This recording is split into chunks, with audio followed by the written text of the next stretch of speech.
Hi guys, well, I'm coming to you with, you can see my healthy nuts over here. Oh, I didn't want to stop and say that. These are good if you're on keto, okay? Yeah, so I'm coming to you with another hair video, only it's going to be much different. I am pretty upset when I took my locks out. So now you know, my locks are out. Most of my hair came out. Broken. I think it was from the crochet portion of it. Just a horrible mess. And then trying to get them out. I mean, how do you get one knot at a time? It took me over the course of 2 or 3 days working on it for quite a bit. You know, my thumb got really sore because I did it with, finally ended up, instead of the crochet hook, I started using this heavy duty metal comb, and I used the wide end, and I would go in at the tip and just kind of just get a knot and comb it down. I'm not kidding you. I have a pile of hair that's this wide by that tall. And I picked it up today and I said, that's all my hair, because I just took a shower and shampooed for the first time in almost 9 months. I mean, you know, without locks in my hair. Of course, I shampooed my hair every month. But, yeah. So, I'm very sad. My hair was down to my bum. Let's see what happens when I take this towel off. Okay. It's really thin, which I don't have. I mean, I'm kind of thinning up here, guys, but I don't have thin hair. I have a lot of hair. And right now, there's no hair left. I still got some tangles in there, even though I went through my hair when the conditioner was on it with my fingers.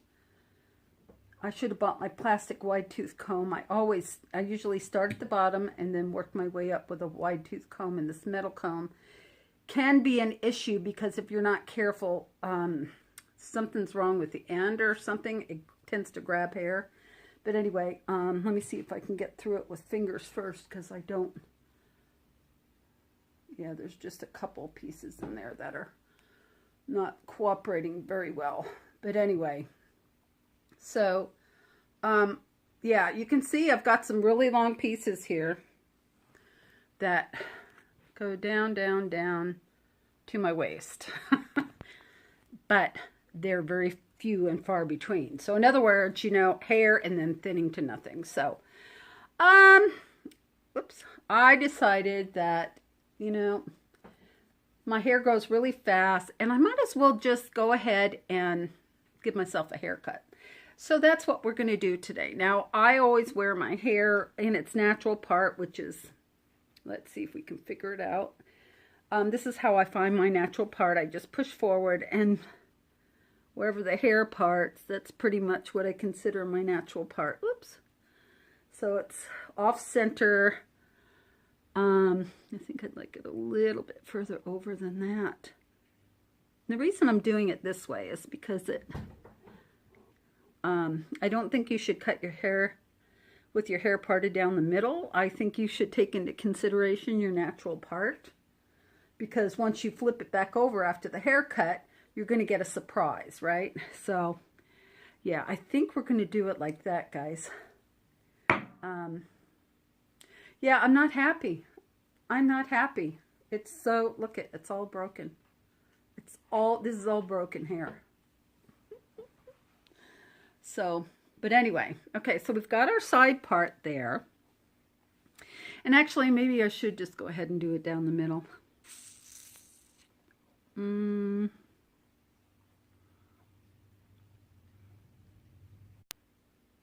Okay, I think we might be good. And this is already at 5 minutes. Wow. Okay, guys, so, like I said, I'm still questioning having my hair on the side like that, but I think I'm going to leave it. And what I'm going to do is I'm going to take my rat tail comb. I'm going to find the center of my hair just by flipping my comb back to that point, put my finger on the crown back there, and I'm going to come down and try and stay in the middle of my neck. Now this might be off a little bit because, you know, obviously you're doing it yourself. And then you want to split in half, okay? So then you kind of want to comb your hair. You don't want to lift it forward, but you just want to bring it all together in front of your shoulder, okay? And then you want to get 2 matching rubber bands, and I do suggest real rubber bands, not elastic, okay? And you want to make a ponytail. Put the rubber band where you want it, okay? Okay. All right, so we've got one there. And now let's make sure my hair is nice and smooth for the other side. I am not working with a second mirror behind me, which normally I would do, but for the purposes of this video and the condition of my hair and knowing what I'm going to do, I'm like, it's okay. It's okay. Okay, so trying to decide where that rubber band is, and it is touching the bottom of my earlobe. So we'll try and get another one in right there. I'm going to have to pause you because I forgot to get 2 more rubber bands. I needed 4. And I'm pulling one ponytail into the other. No, don't want to do that. Nope, I don't like that. Let's redo that. Don't like where that's at. Okay, so that's pulling down like that. You want to try and get them as exact on each side. So if you got this coming over your ear like that, you want to do the same thing to the other side. You don't want to make them uneven. Now, guys, I am not a licensed cosmetologist or hairdresser in any way, shape, or form. However, I've been cutting hair since I was 14. I started with my own. Back then we had the razors, and I did myself a shag cut, and my mother freaked out. She thought it was so beautiful. And when I lived in Alaska, I would cut a lot of the people's hair in the logging camp.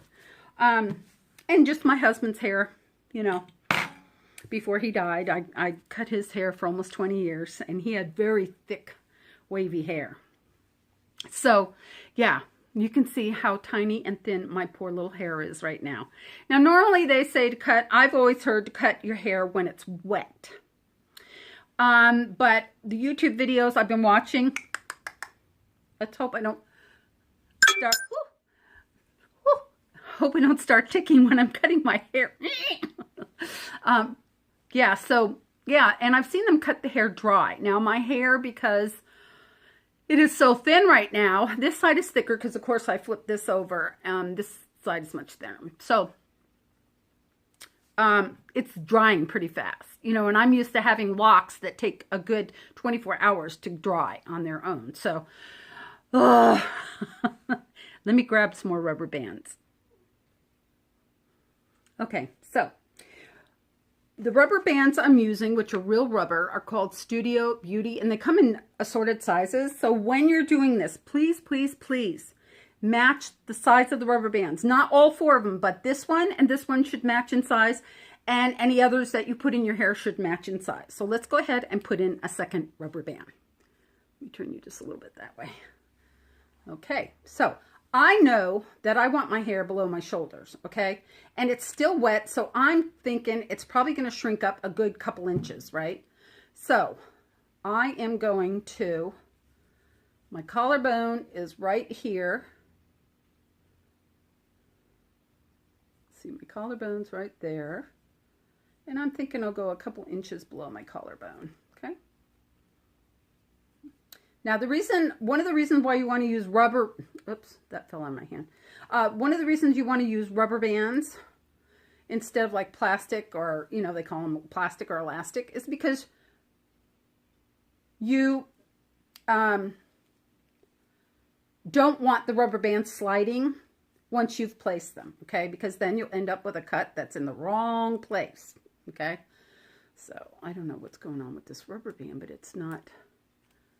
Oh, you know what? My hair got a little poofy there. I'm going to take that out and put it back in because I don't want my hair to not be all combed out and even. There. There we go. Get the rubber band again. What's the matter, Maddie? Can't you talk and work at the same time? Multitasker, Maddie. Okay. All right. All right, so we've got a second rubber band in there, and we know that this is going to shrink up some. You know, I really do know that it's going to shrink up some. So we have to take that into consideration. Get you in just a little bit here. Okay. And now what did I do with that other rubber band? Oh, did I drop it? You know what? It went rolling or something. I just saw it a second ago. Okay, well, we've got a whole package. Let's get another one that's the same size. No, you're too big. Nope, you're too small. There you go. There you go. Okay. All right, now, right at the bottom edge of that dress, okay? And because we're doing this ourselves to save money, guys, and because I know exactly what I want, which may or may not work out for me because of the type of hair that I have. See how this is drying and I've been playing with it and it's poofed up a little bit? So those rubber bands are definitely not even. Let's get you up just a little bit.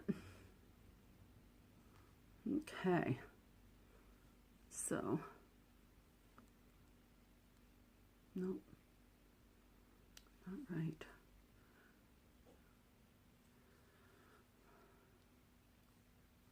I'm using my chin as a guide and pulling these out. And since I'm not using a mirror, I'm depending on this. And for some reason, this side.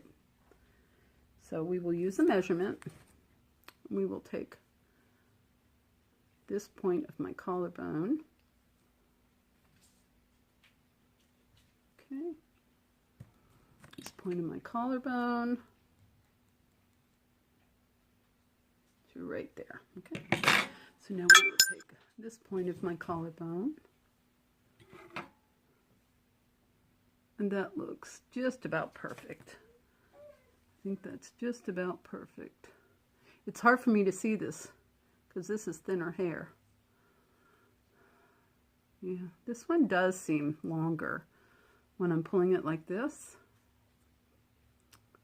But this is also wetter, so. Okay, so now what you want to do, if you want your hair to be a little bit longer in the front, just take your hand and pop your hair behind your ear. And I have to be careful because I've got all kinds of piercings, like my tragus usually catches my earrings. Okay, so we've got it behind our ears because I like to have the front of my hair longer than the back of my hair. See how this is all poofing up and shortening up already? This one's still wetter, okay? So that's part of the reason why it looks a tinge longer, okay? So then you go ahead and you get your shears. Now, shears, scissors, there's a big debate on, they call them scissors in England and they call them shears here. So I call them scissors unless they're really long. Then I call them shears. Okay, so now comes time to cut your hair. You can cut right under the rubber band. You can cut above the rubber band, whichever you'd like to do. Now, if you cut above the rubber band, obviously it's going to hold this hair in place, okay? So just looking one more time and deciding how short do I really want my hair. I really don't want it to poof up way above my shoulders. And so I'm sitting here with my shoulders again. Looking, looking, looking. And of course, I want to get as much damage off of it as I can because as you can see, it got so broken and brittle from doing the crocheting, etc. So, this one's starting to poof up now, see? Okay. All right. So, because I don't have that much hair, here we go. Gone. Gone. All that hair is gone. All right. Set that down on my table. I haven't had this short of hair and I can't tell you how long. I'll double check that. Okay. I can't see the rubber band here very well, so I have to feel for it. There it is. Okay. Try and stay as straight as you can. Right below the rubber band, not on the rubber band. Okay. Gone. All right. So, take that rubber band off of there because that one didn't fall off like the other one did. Okay. Oh my gosh, guys, look at, I cut my hair. Okay. Now, what you can do is if you don't want a real blunt cut, you can actually straight up and down, you can go into it and kind of do this number. And what that does is it gets rid of any harsh scissor lines. And I actually wanted kind of a harsher line look. So I'm only going to do a couple of those little passes, okay? So, trying to see what I'm doing here. Okay, so just a few. Let's go ahead and take off the rubber band, guys, and see Madison's new hairstyle. Okay. Okay. Wow, it feels like I have no hair in the back at all because it's so thin and short. So, here we are, Madison's new hairstyle. And, yeah, so hopefully, I'm not going to do really anything else with it, you know. I mean, I can go and check. I can bring it out here and check for... you know, just bring it in different ways like I always do, and check for any obviously, you know, really bad places that probably need a little bit of trimming. So, you know. Okay, just a little bit there. Yep, I want it longer in the back anyway, so that's fine. Let's take that little piece off right there. So... Yep. Anyway, so that's kind of what I do when I cut my own hair. It's a money saver, yes. It really is. And, yeah. So, take that one little piece off of there. From the back. There we go. Oh, got hair on me now. I should have kept my towel around my shoulders. I didn't even think about it. So, what do you guys think? There I am. Now, I have naturally wavy hair. Yeah, so I can, you know, you can put some sea salt in it, scrunch it up for a real beachy waved look. You flip it over to the other side. You know, you can still put it up if you wanted to, braid it. But the reason I wanted this length is because it wouldn't be too shocking for me. Because hair is very important to me because of just my beliefs and stuff. But anyway, yeah, so now on to, are we going to put some color in it or not? Comment below. What do you think? Sorry this is so long. And if you don't feel like watching the whole thing, I should have said this at the beginning, you can scroll through. You can still scroll through. Scroll back. Remember, don't try this at home because I am not a hairdresser. This is just what I do. Love you guys. And remember, you are all amazing just as you are. Bye.